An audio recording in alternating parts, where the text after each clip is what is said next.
नमस्कार दोस्तों, मेरे चैनल मेरी कहानी सुनो में आपका स्वागत है। आज मैं आपके लिए मेरे द्वारा ही लिखी कहानी लेकर आई हूँ जिसका नाम है वह लड़की। इसकी कॉपीराइट मेरे पास है, अतः इसे कॉपी करने का जोखिम कोई ना ले। मैं एक महिला महाविद्यालय में समाजशास्त्र का प्रोफेसर था। मुझे पढ़ाते हुए 3 साल हो गए थे। मैं पढ़ाने के साथ साथ MPPSC की तैयारी कर रहा था। शुरू में मैं पूरे विस्तार से हर चीज़ समझा कर पढ़ाता था, जैसे मैं स्वयं पढ़ता था PSC की तैयारी के लिए। लेकिन कॉलेज में लड़कियों को पढ़ने में कोई रुचि नहीं थी। अधिकांशतः वही लड़कियां समाजशास्त्र लेती थीं जो अव्वल दर्जे की गधी होती थीं और उनका उद्देश्य केवल MA की डिग्री लेकर किसी पढ़े लिखे लड़के से शादी करने का था। बस इसलिए उन्होंने कॉलेज में एडमिशन लिया था। PSC के बारे में कोई लड़की जानती ही नहीं थी, किसी को नौकरी करनी ही नहीं थी। इसलिए मैं जो भी पढ़ाता वह एक कान से सुनकर दूसरे कान से निकाल देती थी। किसी के कुछ पल्ले पड़ता ही नहीं था। मेरे सवालों का कोई उत्तर दे ही नहीं पाता था। इन सब बातों को जानने समझने के बाद मैंने भी बस नाम के लिए पढ़ाना शुरू कर दिया। सवाल पूछना भी बंद कर दिया।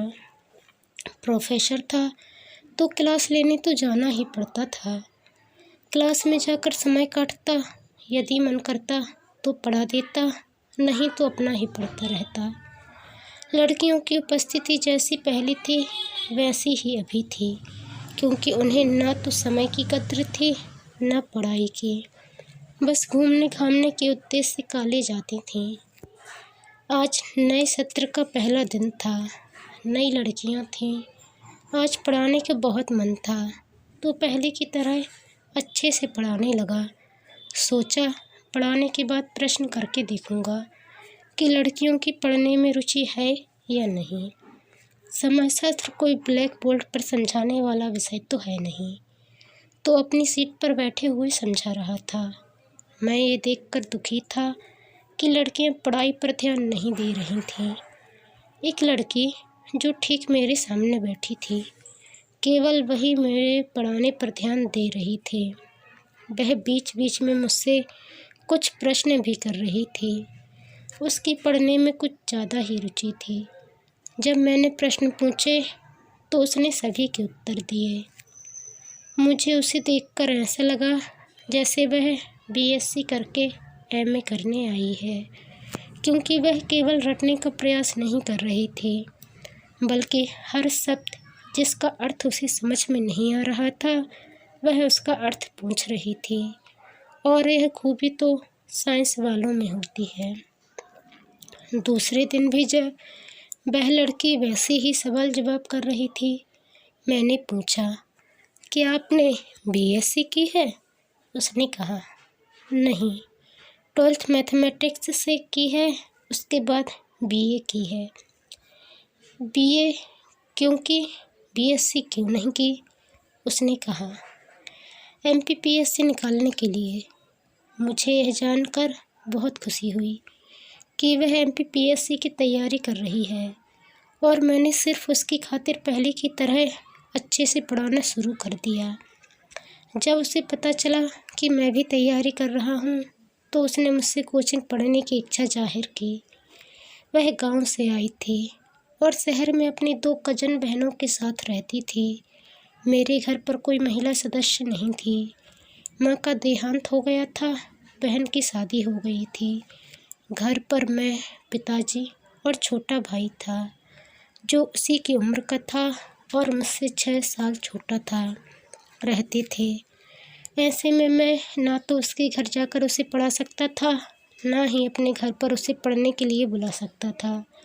इसलिए मैंने कोचिंग के लिए मना कर दिया और वादा किया यदि वह रोज़ कॉलेज आएगी तो उसकी आधी सी तैयारी करवा दूंगा।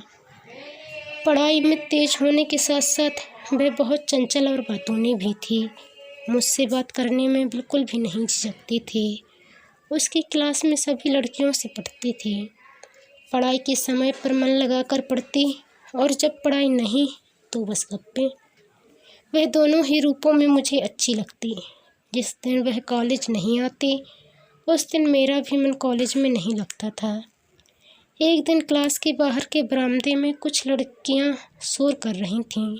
मेरे 2 बार मना करने पर भी वे नहीं मानी, तो मैंने उस लड़की से कहा, बाहर जाओ, जो लड़कियां शोर कर रही हैं उन्हें चांटा मार कर आओ। ऐसा मैंने गुस्से में कहा। मुझे लगा कि वह लड़की नहीं जाएगी, लेकिन वह तो अपना रजिस्टर और पेन लेकर बाहर चली गई। मैं कुछ समझता इससे पहले ही वह शोर समाप्त कराकर लड़कियों को वहाँ से हटाकर वापस आ गई। मैंने पूछा, चांटा मार आई क्या? उसने कहा, नहीं सर, सभी सीनियर थीं। फिर पूछा, जूनियर होती तो मार देती क्या? तो कहने लगी, नहीं सर, रैगिंग बंद हो गई है। फिर मैंने उससे पूछा कि लड़कियां मेरे 2 बार कहने पर नहीं गई, तुम्हारे 1 बार कहने से कैसे चली गईं?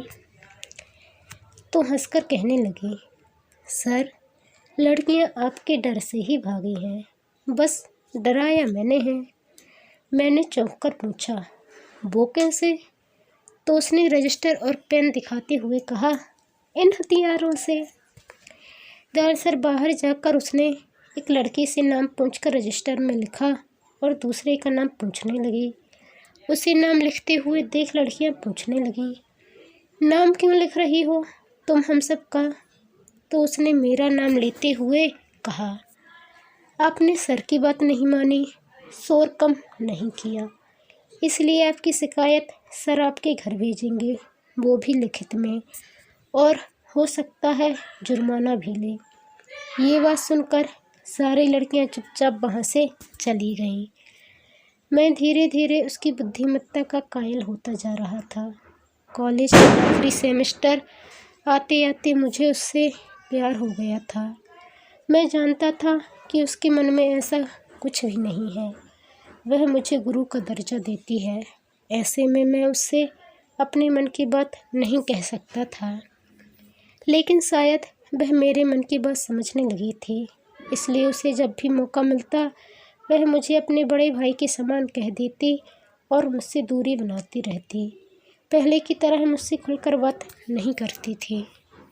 वह हिंदू और मैं क्रिश्चियन था, और मैं गुरु शिष्य की जो सोच, जो आदर्शवादिता, जो रिश्ता होता है, मैं उसे धूमिल नहीं कर सकता था।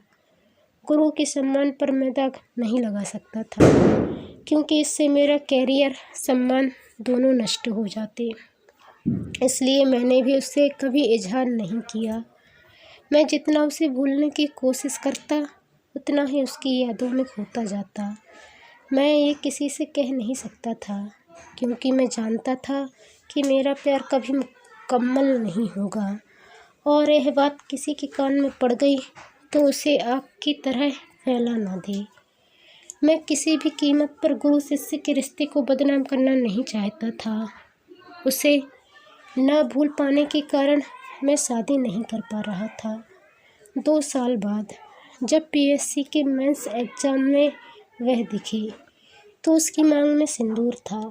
मेरे पास आकर उसने नमस्ते सर कहा, तो मैं नमस्ते कहकर आगे बढ़ गया। पेपर देकर निकला तो देखा वह किसी का इंतज़ार कर रही है, तो मुझे आते हुए देखकर मुस्कुराई और दूर से ही कहने लगी, सर, मैं आपका ही इंतज़ार कर रही हूँ, क्या आपसे 2 मिनट बात कर सकती हूँ?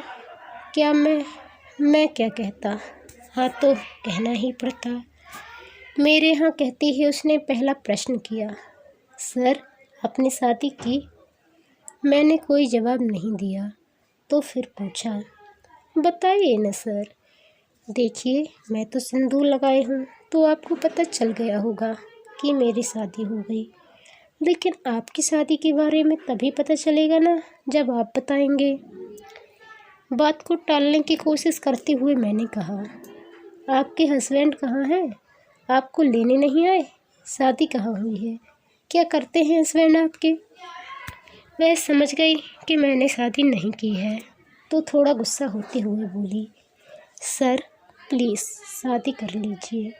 मैं जानती हूँ कि शादी ना करने की वजह मैं हूँ, लेकिन आप ये नहीं जानते कि जो आपने सहा है वह मैंने भी सहा है। मैंने भी आपसे प्यार किया, लेकिन आपको तक इसका एहसास नहीं होने दिया, क्योंकि मेरे लिए गुरु शब्द के आगे प्यार शब्द छोटा था। आज यहाँ आपकी ही बदौलत हूँ। यदि हम शादी करते तो हमें परिवार, समाज, सम्मान सब कुछ खोना पड़ता, और गुरु शिष्य के रिश्ते पर दाग लगता सो अलग। और सर, आपने ही तो बताया है, एक व्यक्ति के जीवन में परिवार, समाज और सम्मान का महत्व है। तो ये थी मेरी कहानी वह लड़की। आपको कैसी लगी गुरु शिष्य परंपरा पर आधारित ये छोटी सी कहानी? कमेंट कर ज़रूर बताएं। चैनल पर नए आए हैं तो प्लीज़ चैनल को सब्सक्राइब कर बेल आइकन को क्लिक कर लें। धन्यवाद।